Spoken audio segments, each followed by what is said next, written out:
Hello, kumusta na tayong lahat?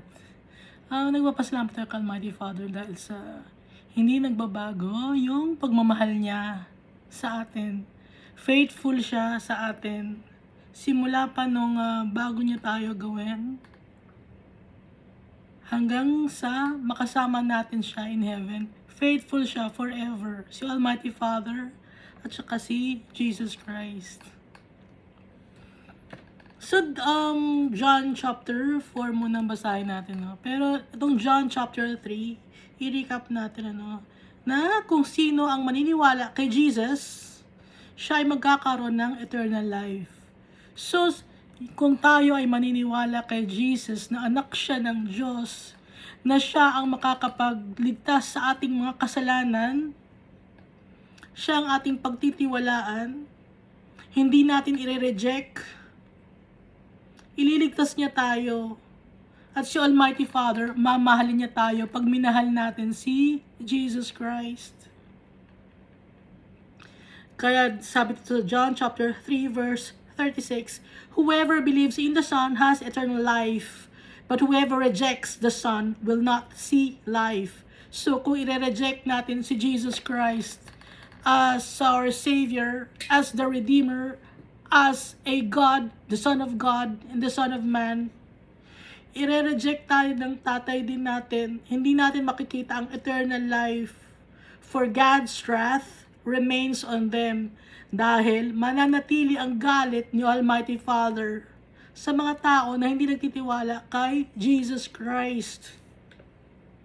So maliwanag na nakalagay dito, no?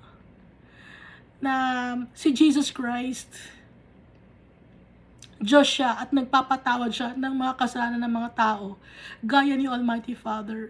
At iisa sila ng hangarin, isa sila ng puso.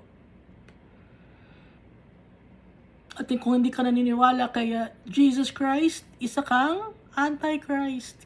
Kasi ano ba yung anti? Ayaw mo kay Jesus. So, malapit na rin yung Passover sa sineselebrate ng mga taga-Israel or yung mga Jews. No? Halos kasabay ng celebration ng may reliyon ngayong week na to. Pero, alam niyo ba kung ba't kayo celebrate ng, ng Holy Week? Alam niyo ba kung bakit? Kung alam niyo kung ba't kayo nag-celebrate ng Holy Week, alam niyo dapat kung sino ang pinagtitiwalaan natin at sinasamba natin. Ayun ay si Jesus Christ kasi Almighty Father. Ngayon, pag Sunday, di ba anong tawag ninyo? Easter Sunday. Yun ang time to celebrate ng nabuhay magmuli si Jesus. Yun ang nasa tradition, ang tradition ng tao, ha? Easter Sunday ang tawag. Tapos may rabbit. Bakit may rabbit? Bakit may egg kayong hinahanap? Easter egg, tapos may rabbit. Bakit? Kasi yung ganong tradition, hindi yan kay Almighty Father. Kaya huwag kayo maglalagay ng rabbit at saka ng egg. Kasi, yung rabbit, alam niyo yung characteristic ng rabbit, no? Babalik ngayon yung tradition na yon, pagan tradition na yon, kay Semiramis, yung Egyptian na babae, na leader siya sa Egypt. Okay, si Semiramis. I-search niyo lang sa internet kung sino si Semiramis. Asawa siya ni Nimrod, so namatay si Nimrod. So, kadugtong yun. Kaya ngayon, nag-celebrate kayo ng Easter Sunday, tapos nilalagyan nyo ng rabbit. Si Semiramis, gusto niyang maranang mag-anak, no? So, si Nimrod, iniisip niya na anak niya, namatay kasi si Nimrod. Asawa niya si Nimrod, namatay. Ngayon, dahil sa, nakwento ko lang sa inyo dati, no? Yung Blue Lotus Flower. Dahil namatay si Nimrod, nagtitake ngayon, na-depress si Semiramis, nagtitake sila ng Blue Lotus Flower. At yung Blue Lotus Flower, merong ano yon, may component yun na nakakapag-iba ng utak ng tao. So, may mga nakatabi siyang mga lalaki At yung pinagbuntis niya, iniisip niya na yun yung asawa niya. Yun si Nimrod. Okay? Kaya ngayon, pag Easter, galing yun sa word na Ishtar. Okay? Another name of Semiramis. Ngayon, dahil rabbit, ano ang ginagawa ng rabbit? Walang tigil sa pagpapadami. Mabilis dumami ang rabbit, di ba? At yung egg, ano yung egg na yun? Yun yung egg, anak yun. Mga sinisimbolize yun din ng fertility. Okay? So, walang connection yung rabbit at saka yung egg kay Jesus. Pati yung word na Easter, walang connection kay Jesus. So, saan nakuha yun? Pagan tradition yun. Na in-incorporate ni Constantine. Para i-celebrate ng mga tao, mailigaw ang mga tao.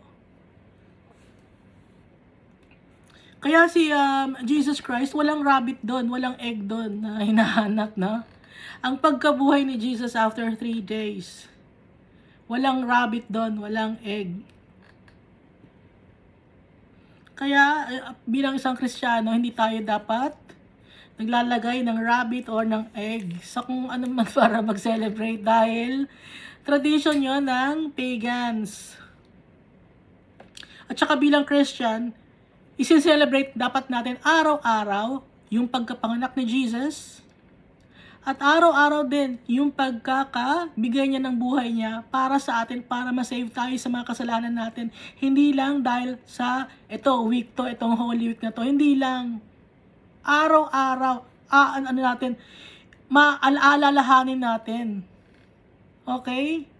Kaya nga, di ba yung pag nagtitake ng bread sa congregation ninyo at saka ng wine, sabi, tuwing iinumin ninyo to, tuwing kakainin ninyo to, maalala ninyo na binigay niya ni Jesus Christ ang buhay niya para sa atin.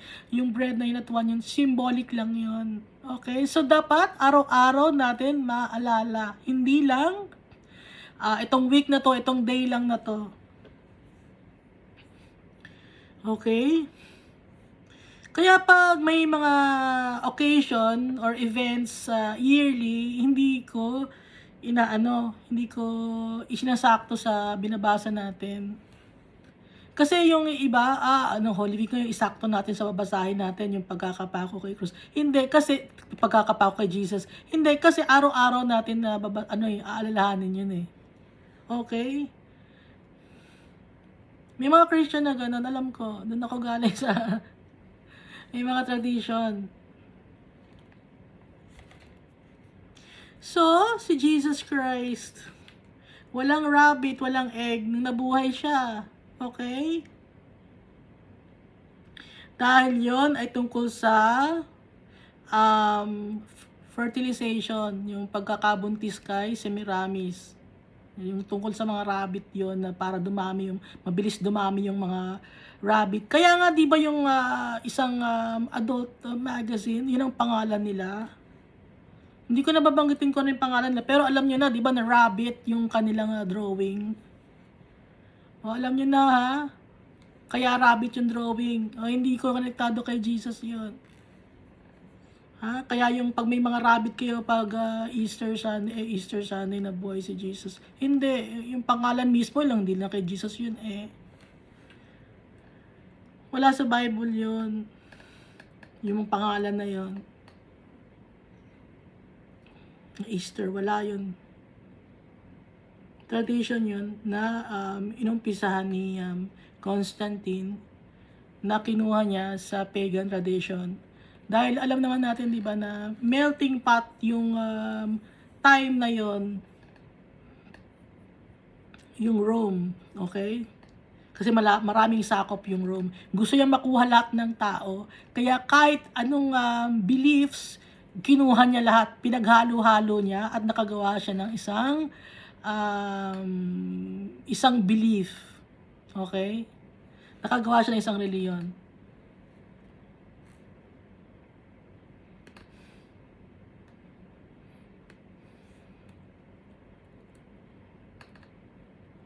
So ano ngayon ang gagawin natin? Ang daming relihiyon, ang daming denominasyon. ang daming beliefs ng mga tao, ang daming tawag, hindi natin ngayon malaman. Ano ang gagawin natin? Magpe-pray tayo kay Almighty Father. Isisik natin siya at magbabasa tayo ng Bible. Okay? Nagbabasa na tayo ng Bible, di ba? Naaalala nyo ba na lagi kong pinapaalala sa inyo na magbasa tayo ng Bible dahil ito yung manual ng buhay natin. Nandito lahat sa Bible. Yung secret to have eternal life, to be with Jesus Christ and to be with Almighty Father. At ito yung secret, yung kung saan tayo galing. Nakita natin, di ba, kung saan tayo galing. Na kung ano tayo dati bago pa tayo nandito na punta sa lupa. No? Na tayo ay flames of fire.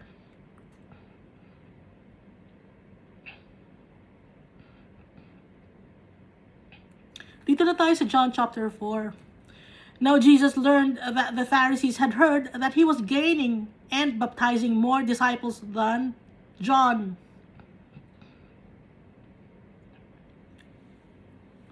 Na ngayon nalaman ni Jesus na yung mga Pharisees na dinig na madami na siyang nag-gain ng mga followers at nagbabaptize ng water kaysa kay John. Pero, dito sa verse 2, although in fact, it was not Jesus who baptized but his disciples. So, si Jesus, hindi siya nagbabaptize ng water. Tinuruan lang niya yung kanyang mga disciples. Inalalayan lang niya, okay? Ginaguide niya yung mga kanyang mga disciples. Pero siya mismo, hindi siya nagbabaptize ng water sa mga tao. Okay? So he left Judea and went back once more to Galilee. So umalis ng lugar ng Judea si Jesus, kasama yung kanyang mga disciples at bumalik ulit ng Galilee. So lagi niyang kasama yung kanyang mga apostles. Now he had to go through Samaria. Bago ka makapunta ng Galilee, kung aalis ka ng Judea, pupunta ka ng Galilee, dadaan ka ng Samaria. Ngayon, yung ibang mga Jews noong araw, dahil sa galit nila sa mga Samaritans, ayaw nilang dumaan sa Samaria. Iba ang lugar ang dinadaan nila. Meron silang ibang path na dinadaanan. Kaya hindi sila nakakadaan ng Samaria.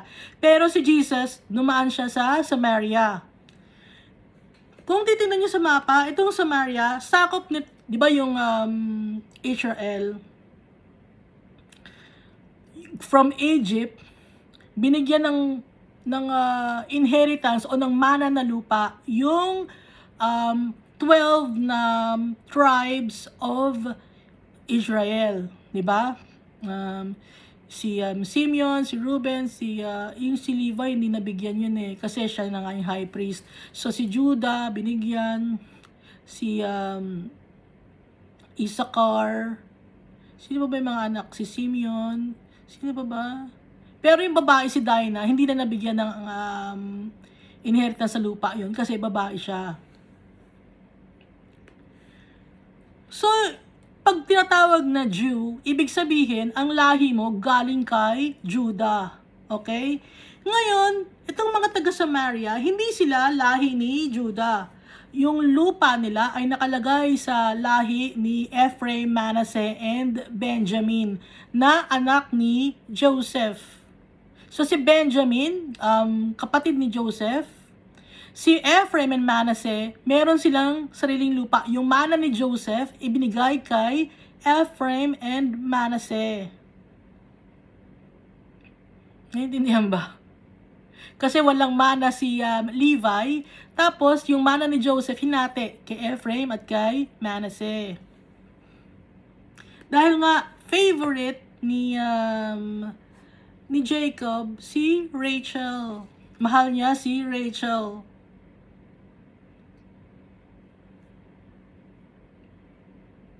Kaya pinabless ni Joseph si Ephraim tsaka si Manasseh kay Isaac. Ngayon si Isaac naman, blines niya ngayon yung dalawang apo niya. Naintindihan natin. So, itong mga taga Samaria ay lahi to ni Ephraim and Manasseh. Kaya iba sila sa mga Jew. Hindi sila lahi ni Judah, hindi sila Jews. Naintindihan na natin, ano? Bago ko lang din naintindihan. So, mayroon din silang itong Samaria or Samaritans, may sarili silang paniniwala. So, alam natin may Pharisees, may Sadducees, at may Samaritans. So, yung mga Pharisees, kahit hindi sila angat sa buhay, sila yung mga pupuntahan ng mga tao kung kailangan nilang hingi ng tawad kay Almighty Father. Kasi mga priest sila, marami silang alam sa law na Mosaic law or law na binigay ni Moses sa mga tao, nagaling naman kay Almighty Father. Ngayon, yung mga Sadducees, nasa alta sa syudad sila or aristocratic sila. Mataas ang kanilang posisyon sa lipunan, wealthy sila. Yun yung mga Sadducees. Tapos itong mga Samaritans, ang tingin ng mga Jews sa kanila ay makakasalanan. Hindi sila malinis na tao. Okay? Kaya iniiwasan nila ang mga Samaritans. Kaya kung makikita natin dito, kasi ang alam ng mga Jews sila ang piling tao. Okay? Naintindihan ba? Mama, naiintindihan mo ba ako, Mama? Yun ang nakakaintindihan sinasabi ko. So, balik na tayo dito, no? So, he left Judea and went back once more to Galilee. Now, he had to go through Samaria, lugar ng mga Samaritans. So, he came to a town in Samaria called Sychar, near the plot of ground Jacob had given to his son, Joseph. So, yung plot of land na binigyan niya kay Joseph na hinati, naging kay Ephraim at saka kay Manasseh. Jacob's well was there, and Jesus, tired as he was from the journey, sat down by the well. It was about noon. So, maghahapon na yon. Napagod si Jesus. Siyempre, tao din siya nung time na to. Kahit Diyos siya, yung katawan siyempre mahina. Okay? So, umupo ngayon si Jesus. Dun sa gilid ng well. Jacob's well ang tawag doon. Dahil yun yung well ay ginawa ni Jacob. Pinag-utos niya na gumawa ng well doon. Kasi lugar niya yun lugar ni Joseph. Di ba, alam natin, ulitin ko na naman, mahal ni Jacob si Rachel. Kaya yung anak niya na si Joseph, doon niya nilagay yung tsaka si nagkaroon ng anak na si Manasseh at tsaka si Ephraim. So, hapon na yon. When a Samaritan woman came to draw water. So, may lumapit na Samaritan woman mag-iigib ng tubig. Jesus said to her, "Will you give me a drink?" Sabi ni Jesus dun sa Samaritan, dun sa babae, "Bibigyan mo ba ako ng tubig? Bigyan mo ba ako ng tubig?" Pengi akong tubig. Pengi akong maiinom.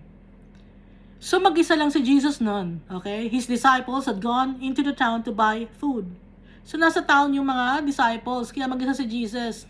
Walang pumipigil sa kanya. The Samaritan woman said to him, "You are a Jew and I am a Samaritan woman. How can you ask me for a drink?" For Jews do not associate with Samaritans. Ayaw nga makipag-associate or ng mga Jews sa mga Samaritans. Pero si Jesus, kahit Jew siya, nakikipag-usap siya sa kahit sinong tao. Walang pinipili si Jesus. So, Samaritan ako. Ibang tingin nyo sa akin. Ganun, no? Ibang tingin nyo sa akin, Samaritan ako. Makasalanan ang tingin nyo sa lahi namin. Tapos ako pa ngayon ang hihingan mo ng inumin. Jesus answered her, "If you knew the gift of God and who it is that asks you for a drink, you would have asked him, and he would have given you living water." Sabi ni Jesus, kung alam mo lang na kung ano yung regalo ni Almighty Father at kung alam mo lang kung sino ang nanghihingi sa'yo ng inumin, ikaw pa mismo ang hihingi sa akin ng tubig na living water. Ikaw pa mismo ang bibigyan niya ng living water. Sabi ni Jesus. Kung kilala mo lang ng hingi sa ng tubig, bibigyan ka niya ng living water kung kilala mo lang kung sino ang nanghingi sa iyo ng tubig. Sir, the woman said, you have nothing to draw with, and the well is deep. Where can you get this living water? Sabi niya kay Jesus, sabi ng babae, Sir, wala ka namang dalang jar. Saan mo lalagay ang tubig mo para makapag-igib ka ng tubig? At saka yung well, malalim. Saan ka kukuha ngayon ng living water or buhay na tubig? Or tubig na nakapagbibigay buhay? Kasi yung mga time na yon, gaya ng mga apostles, saka si Nicodemus, mababaw yung isip nila. Literal sila magsalita or mag-interpret, saka visual. Hindi sila malalim mag-isip. Hindi gagaya ni Jesus. Yung sinasabi ni Jesus, malalim. Ngayon, mababaw ang isip ng mga tao noong araw na yon kasi nga, hindi pa sila aware sa salita ng Diyos. Ang iniisip lang nila ay kung ano ang sasabihin sa kanila ng mga Pharisees, ng mga leaders nila. Pero itong babaeng ito, hindi niya rin naiintindihan. Literal ang pagkaka-interpret niya sa sinasabi ni Jesus. Are you greater than our father Jacob, who gave us the oil and drank from it himself, as did also his sons and his livestock? Mas angat ka pa. Mas angat ka pa ba sa tatay namin na si Jacob? Siya ang nagbigay sa amin ng balon at siya ang uminom dito, pati na yung kanyang mga anak at ang kanyang mga hayop or mga alagang hayop. Jesus answered, everyone who drinks this water will be thirsty again. Kung sino man ang iinom ng tubig na galing dito ay mauuhaw ulit. Hindi masasatisfy, sabi ni Jesus. Kung sino man ang iinom ng tubig na galing dyan sa balon na yan.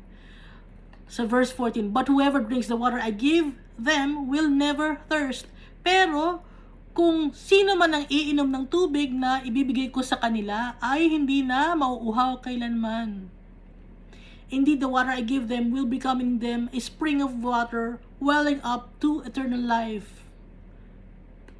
The water I will give them will become a spring of water flowing inside him. It will give him eternal life. So yung sinasabi dito ni Jesus na pag siya ang sa kanya galing ang tubig, mabibigyan sila ng buhay na walang hanggan. Pag galing sa kay Jesus ang tubig, eternal life. Magigay nila ang eternal life. Hindi sila mamamatay. Hindi na rin sila mauuhaw. Sabi ni Jesus, kung ako ang magbibigay ng tubig. The woman said to him, Sir, give me this water so that I won't get thirsty and have to keep coming here to draw water. So literal na naman ang pagkakaintindi ng Samaritan woman.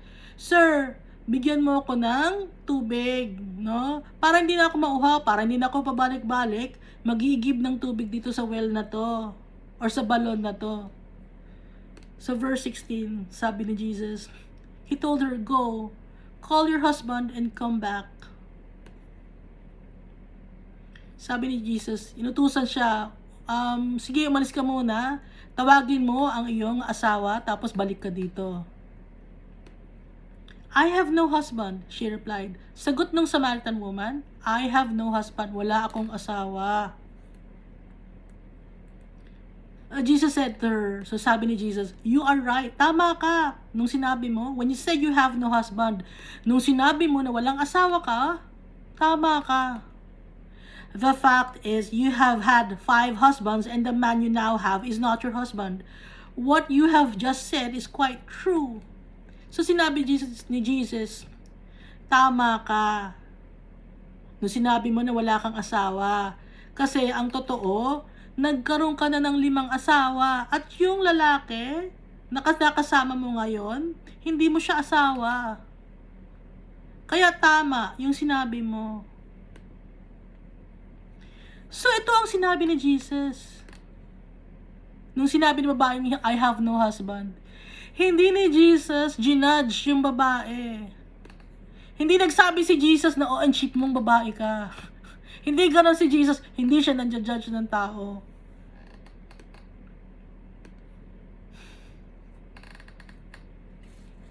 Meron ako narinig na isang preacher na Pilipino. Pinagsasabihan yung mga babae, cheap daw yung mga babae na lumalapit sa mga lalaki. Gano'n. Cheap ang tawag, nabilanggit niya, cheap. No? Si Jesus, hindi siya nagsasalita ng masama. Kahit na masama ang ginagawa ng mga tao, hindi niya sinusgahan yung babaeng tong Samaritan woman. Hindi niya sinasabing, ang cheap mo, wag ka maging cheap. Hindi nagsasalita si Jesus. Ang sabi lang niya, tama ka nung sinabi mo na wala kang asawa kasi nagkaroon ka na ng 5 asawa, tapos yung asawa mo ngayon hindi mo siya asawa. Kaya sinabi mo ay tama. Kung ikaw makakarinig nito, anong masasabi mo? Kung ikaw makakarinig nito, napaka-loving ni Jesus magsalita. Napaka-understanding niya, hindi siya nanguhusga ng tao. Kahit 5 na yung naging asawa ng babae, hindi niya hinusgahan.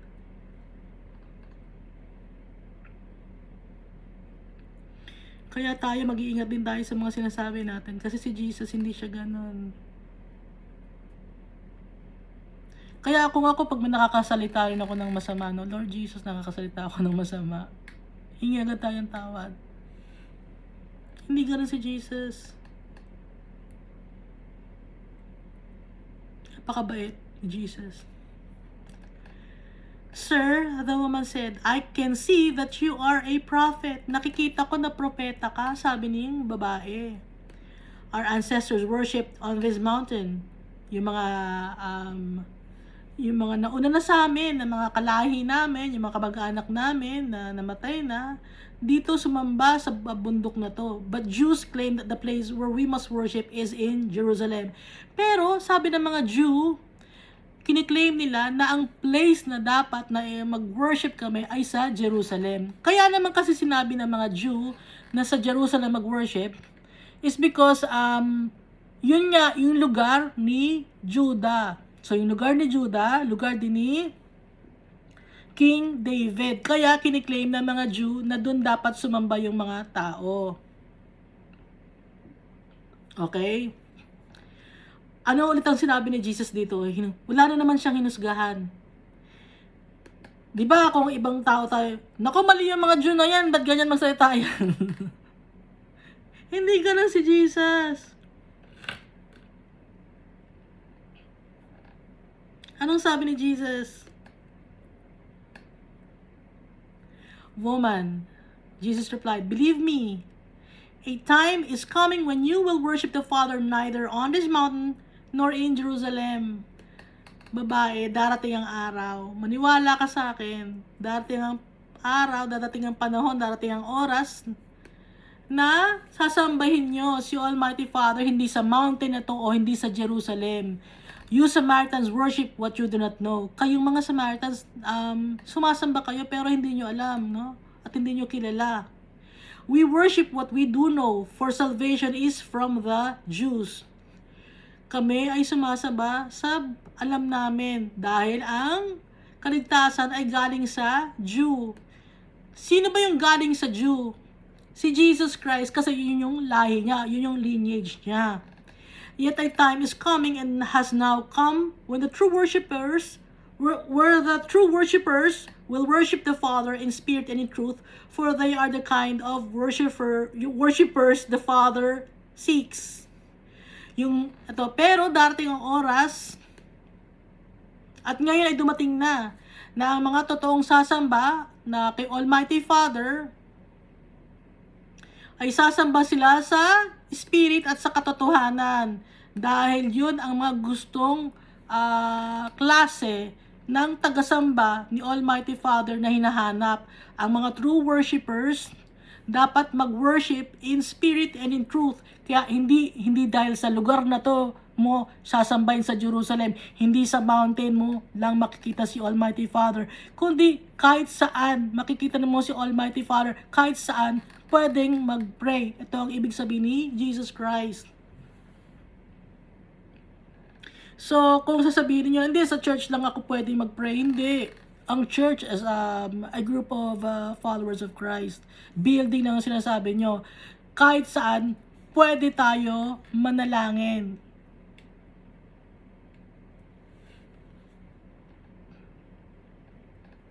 God is spirit and His worshipers must worship in the spirit and in truth. Si Almighty Father, spirit siya, at saka ang kanyang mga tagasamba ay dapat sambahin siya in spirit and in truth. Pag in spirit and in truth, ibig sabihin nito, may faith. Dapat with faith. Kahit wala kang nakikita, kahit spirit lang, kahit spirit si Jesus at hindi mo nakikita, kahit si Almighty Father hindi mo nakikita, sasambahin natin siya. Kahit saan. Kasama natin si Almighty Father at si Jesus Christ. Si Jesus Christ hindi natin nakikita sa ngayon. Pero darating ang araw, pagdating niya rito sa kanyang second coming, makikita natin siya. At kung kukunin niya tayo, makikita na natin si Jesus in heaven at si Almighty Father. Kaya lang sinabi na God is Spirit dito ni Jesus kasi hindi magpapakita si Almighty Father sa mundo na to. Dahil si Almighty Father ay holy. Ngayon, si Jesus Christ, holy rin siya. Pero, hinayaan siya na bumaba dito sa lupa at makasama ang mga taong makasalanan para mailigtas tayo. Kaya nga, he who has no sin made sin, so that in Him we might become the righteousness of God. Para isave tayo sa kasalanan natin.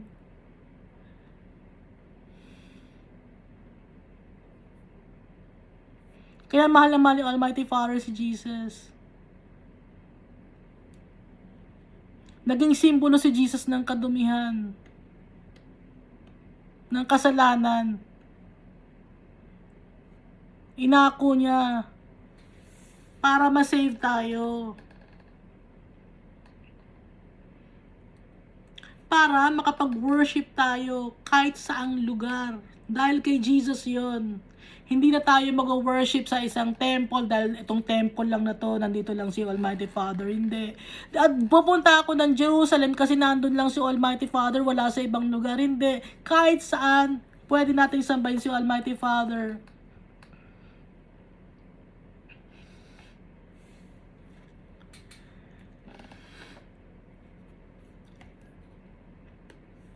The woman said, I know the Messiah. Kilala ko ang Messiah. Called Christ is coming. When He comes, He will explain everything to us. So, kilala niya ang Messiah. Sabi ng babae, ng Samaritan woman. Pag dumating siya, siya ang magkakwento at mag-explain at maglalahad lahat ng bagay para sa ating lahat, sabi ng Samaritan woman.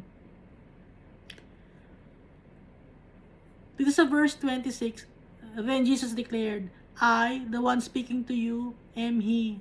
Sinabi ni Jesus, ako na nakikipag-usap sa'yo, ako yun.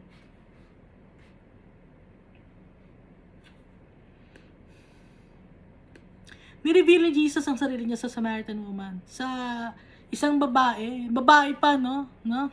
Kasi, yung babae kasi is parang second class citizen ng mundo kasi nga yung babae ang unang nagkasala. Pero nireveal niya yung sarili niya sa babae at sa isang Samaritan woman na simbolo ng kasalanan dahil lima na ang naging asawa niya at yung kinakasama niya ay hindi pa niya tunay na asawa. So si Jesus Christ nakikipag-usap sa atin lahat. Tanggap tayo ni Jesus Christ kahit makasalanan tayo. Dahil alam niya na siya lang ang makakapagligtas sa atin.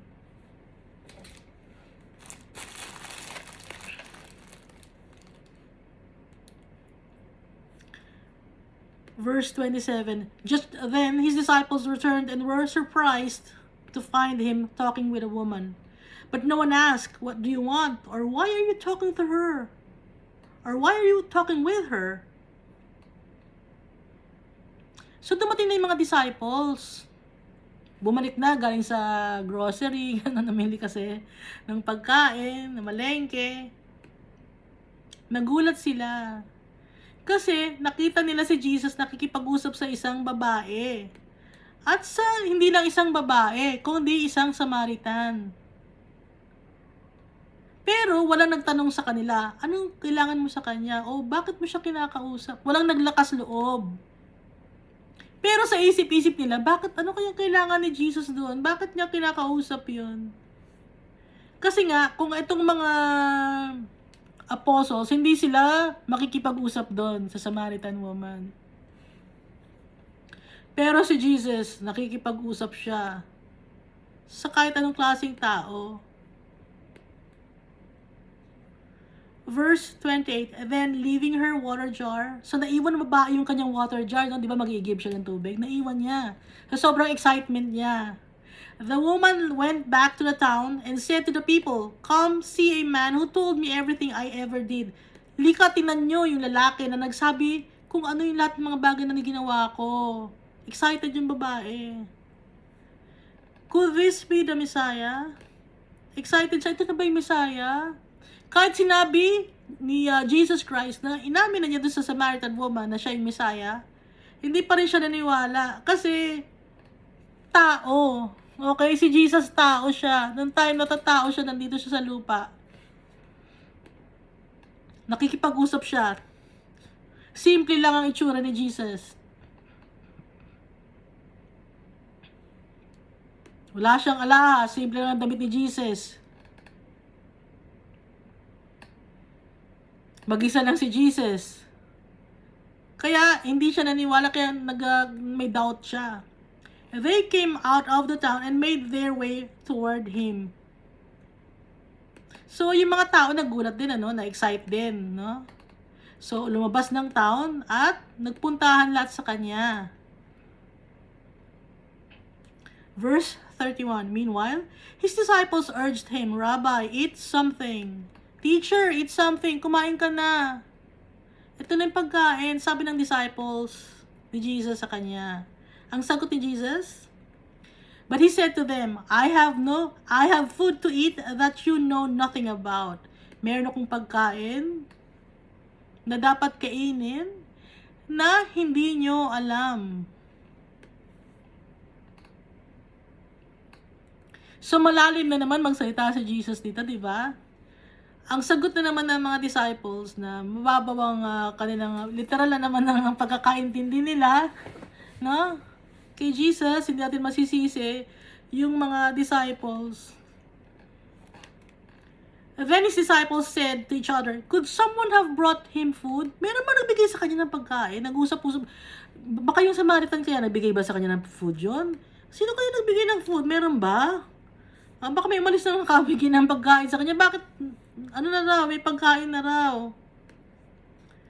Alam ni Jesus ang iniisip ng mga disciples niya. Huh?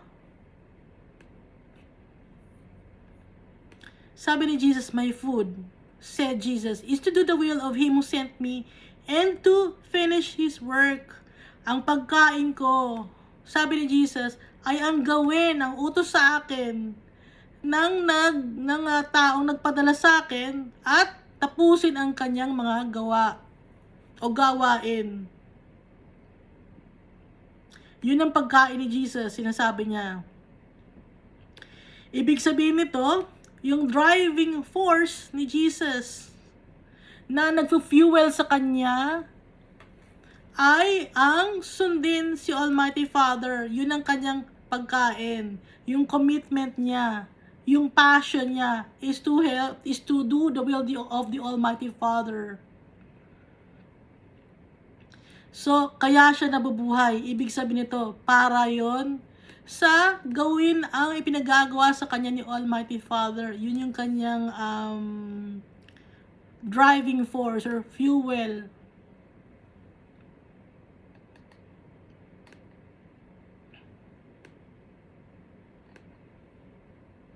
Tayo ba, ano bang driving force natin? Bakit tayo nababuhay? Bakit tayo gumigising sa umaga?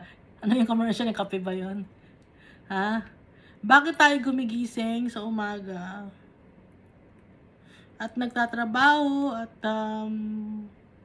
masaya pa rin tayo. Bakit? Dahil kay Jesus, dahil sa kanyang promise sa atin, dahil sa tatay natin, kay Almighty Father. Kaya, gagawa tayo ng tama. Yun ang ating pagkain. Ang gumawa ng tama.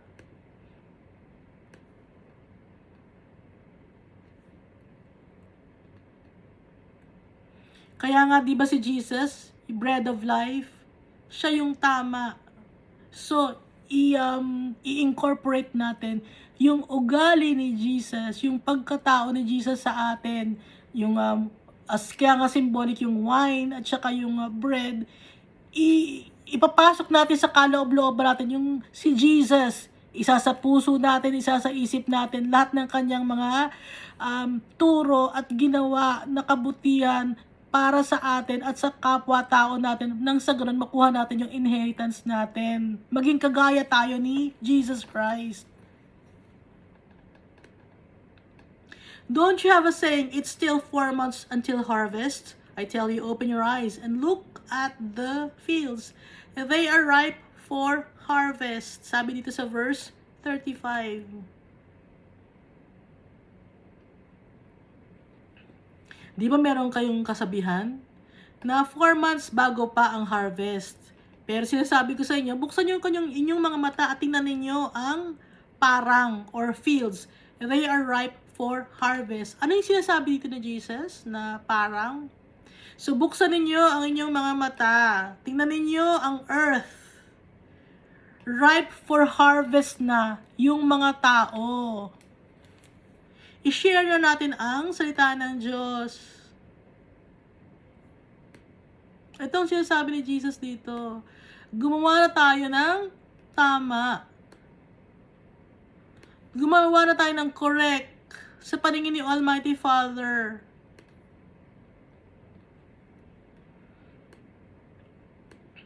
Even now, the one who reaps draws a wage and harvests a crop for eternal life, so that the sower and the reaper may be glad together. So hanggang ngayon, no? Sabi ni Jesus, kung sino man ang nag-reap, ay nagkakaroon ng sweldo. Tapos, yung nag-harvest ng crop ay para sa habang buhay. Yun ang gusto naman ng mag-harvest. So that the sower and the reaper may be glad together, para maging masaya ang nagsusow, ang nagtatanim at nang nag-aani. So sa ngayon, ang nagtanim ng time na to ay si Jesus.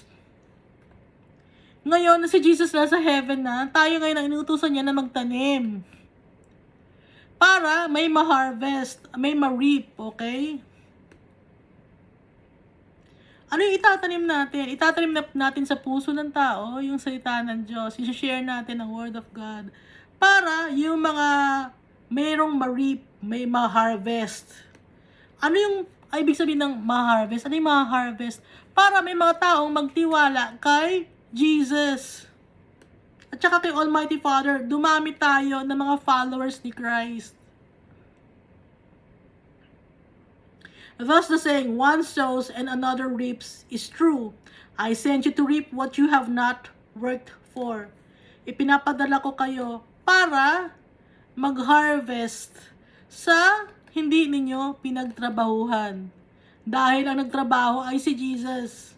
Kaya pinapadala ko kayo para i-reap nyo yung hindi nyo pinagtatrabahuhan. Kundi, hikayatin ninyo yung kapwa-tao ninyo. I-share nyo ang Word of God. Dahil ginawa na ni Jesus ang lahat. Si Jesus na ang lahat-lahat na gumawa para sa atin. Tayo ang gagawin lang natin ay i-share sa mga tao yung pagmamahal ni Jesus. I-practice yung mga natutunan natin na sinabi ni Jesus sa atin. Others have done the hard work and you have reaped the benefits of their labor. Yung iba, sila na lang gumawa ng mahirap na bagay. Pero kayo na lang ang mag-reap, no? At mag-enjoy ng benefits ng kanilang pinagtrabahuhan. Yun ang sinabi ni Jesus. So ano pa yung pag-reap ng benefits? Pag nakasama natin yung mga brethren natin, nakakatulong tayo sa bawat isa. Yun yung benefit. Nagtutulungan tayo at nagmamahalan. Nagkakaintindihan para sa ikapupuri ng pangalan ni Almighty Father, Son ni Jesus Christ.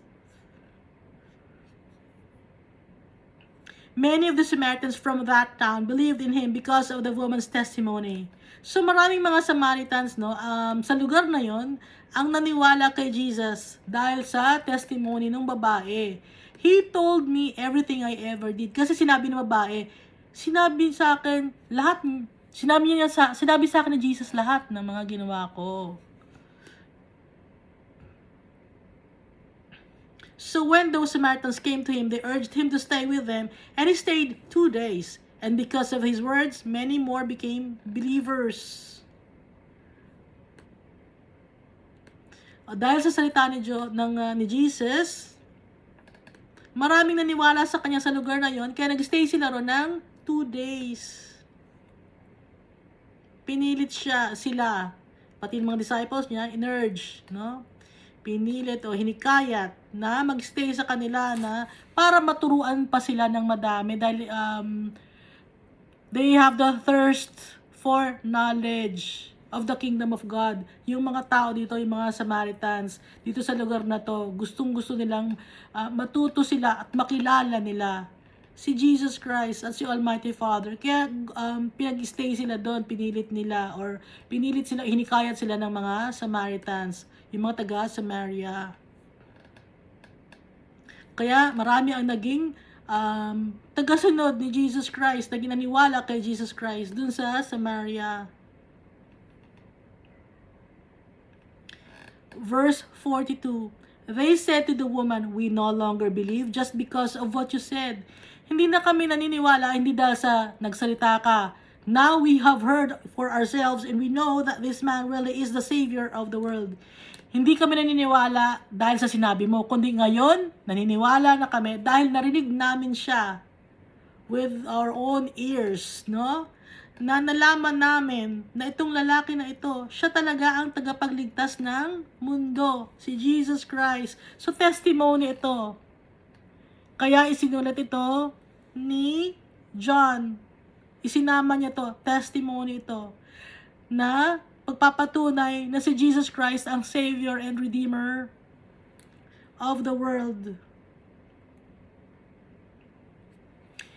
Dito tayo sa verse 43. After the 2 days, he left for Galilee. So, di ba 2 days sila nagstay doon? Hinikayat sila na magstay doon. Pero after 2 days, syempre kailangan nilang umalis dahil kailangan nilang i-share pa ang salita ng Diyos.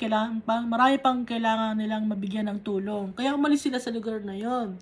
Now, Jesus himself had pointed out that a prophet has no honor in his own country. Si Jesus, sinasabi niya na ang isang propeta ay hindi nirerespeto sa kanyang sariling lugar. So, may mga ganun no? Kunyari, mayroong sa inyong lugar na nag-share ng Word of God, tapos kilala ko naman yan babae yan, lalaki, kilala ko yung masama ugali yan, di mo ganun? So, naiintindihan natin yung mga tao yan. Kasi nga, si Jesus na mismo nagsabi, walang tao or walang prophet na ino-honor sa kanyang sariling lugar. So, verse 45, when he arrived in Galilee, the Galileans welcomed him. They had seen all that he had done in Jerusalem and at the Passover festival, for they also had been there. So, yung mga Galileans, winelcome na si Jesus. Kasi nakita nila lahat ng ginawa ni Jesus sa Jerusalem nung time ng Passover festival. So, alam natin kung ano yung Passover festival, no? For they also had been there. Nandun din yung mga Galileans nung festival. Once more, he visited Cana in Galilee where he had turned the water into wine. So, bumalik ulit siya sa Cana nung wedding, no? May wedding banquet sa Cana. Bumalik siya sa lugar na yon, do sa lugar na ginawa niyang wine yung tubig. And there was a certain royal official whose son lay sick at Capernaum. So, malayo yung Galilee, no? Sa Capernaum. Pero, merong isang royal official doon or may katungkulan sa gobyerno or katungkulan sa military na yung anak niya may sakit. When this man heard that Jesus had arrived in Galilee from Judea, he went to him and begged him to come and heal his son who was close to death. So, nung malaman ng isang military, so ano bang soldier, no? Mataas ang katungkulan ng isang soldier, no? Royal official. Nung marinig niya na si Jesus Christ ay na dumating sa Galilee, galing ng Judea, nagpunta siya at nagmakaawa kay Jesus na pagalingin yung kanyang anak kasi malapit na mamatay yung anak nung royal official na yon. Unless you people see signs and wonders, Jesus said, told him, you will never believe. Kung hindi pa kayo nakakita ng signs and wonders and miracles, hindi pa kayo maniniwala, sabi ni Jesus. And the royal official said, nagmakaawa yung royal official, Sir, come down before my child dies. Sumama kayo sa akin, sir, bago mamatay ang anak ko. Ang sagot ni Jesus, go. Jesus replied, your son will live. Sige, umalis ka na kasi mabubuhay naman ng anak mo. The man took Jesus at his word. So niniwala yung royal official sa word ni Jesus and departed. While he was still on the way, his servants met him. So habang pagdating yung royal official sa lugar niya, yung mga servants naman sinalubong siya. His servants met him with the news that his boy was living. When he inquired as to the time when his son got better, they said to him, yesterday at 1 in the afternoon, the fever left him. So, yung time na yun, yung travel time ng time na yun, malaki, mahaba o matagal. Ngayon, di ba mabilis na lang? Pero yun kasi, yung time na yun ay matagal ang travel. Kaya, nakalagay yesterday, nag-uusap pa lang sila, di ba, ni Jesus dito? Sinabi ni Jesus na, sige, umuwi ka na, gagaling ang anak mo, maging magaling na siya. Tapos, nung tinanong niya kung kailan gumaling, sabi dito, yesterday, at 1 in the afternoon, the fever left him. So, matagal yung pagta-travel, no? Then the father realized that this was the exact time at which Jesus had said to him, your son will live. So, yung time na yun, yung kahapon, yesterday, kasi yung kahapon ng 1 ng afternoon, habang nag-uusap sila ni Jesus, gumaling yung bata, na-realize ng tatay yon na yun yung time ng ang eksaktong oras na kausap niya si Jesus na nagmamakaawa siya at sinabi ni Jesus na your son will live. So he and his whole household believed. Kaya yung royal official na yon, pati ng kanyang buong kabahayan, naniwala kay Jesus kasi nabuhay ang kanyang anak, gumaling. This was the second sign Jesus performed after coming from Judea to Galilee.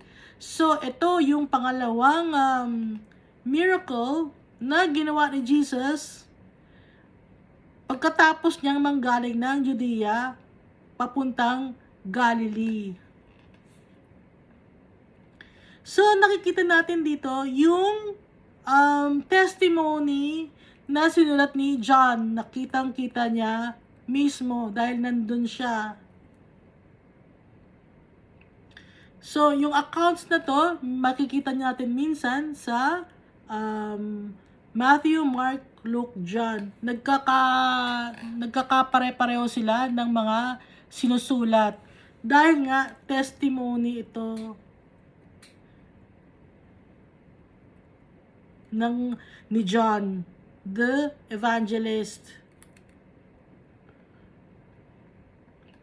At si Jesus, nakikipag-usap siya sa tao. So, nung una, ang kausap niya ay Samaritan na isang babae na makasalanan. No? Tapos dito naman sa bandang huli, makikita natin nakausap naman niya royal official, may katungkulan sa military or sa soldier at nakakaangat sa buhay. So, para sa lahat ng tao si Jesus. Hindi lang pang mahirap siya, hindi lang pang mayaman, kundi para sa lahat, hindi lang sa babae, hindi lang para sa bata, hindi lang para sa matatanda, kundi lahat tayo tinatawag ni Jesus. Lahat tayo tinutulungan ni Jesus. Tutulungan tayo ni Jesus. Lahat tayo. Walang pinipili. Pati kung saan ka man galing, kung makasalanan ka man o hindi, walang pinipili si Jesus. Tanggap tayo ni Jesus at masasave lang tayo kung magtitiwala tayo sa Kanya. Yun ang sabi sa atin ng tatay natin. At yun din ang sabi ng mga nagbibigay ng testimony. At yun ang nasabi din ng mga nakasama ni Jesus.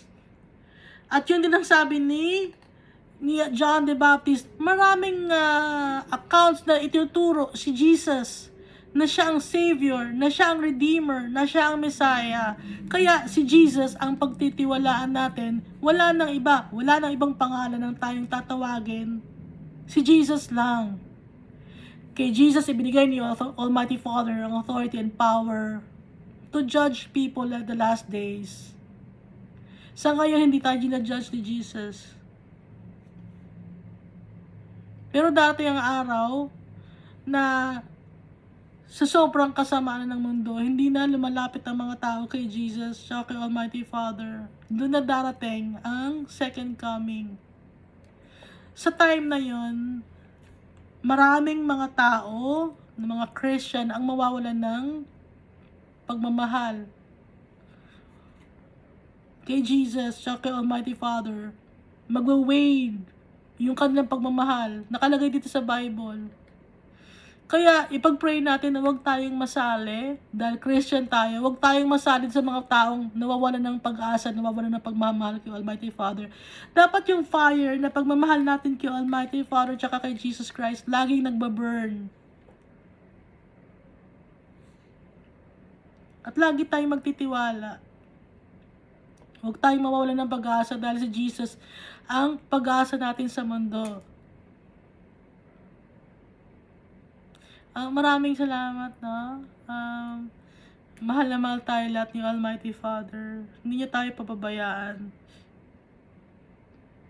Maraming mga trials and tribulations tayo na pagdadaanan. Na pagwawagyan natin yan dahil bibigyan tayo ng strength ni Almighty Father at ni Jesus. Lagi tayong magpipray at laging magbabasa ng Bible. Kikilalanin natin ang tatay natin. Paulit-ulit natin basahin ang Bible. Kasi marami maraming tayong matututunan. Akala mo, yun na lang, ito na lang ang matututunan ko. Hindi, madami pa. Kaya dapat paulit-ulit, huwag tayong magsasawa. Dahil itong Bible na to, kinakausap tayo ni Almighty Father dito. Thank you and God loves us all so much.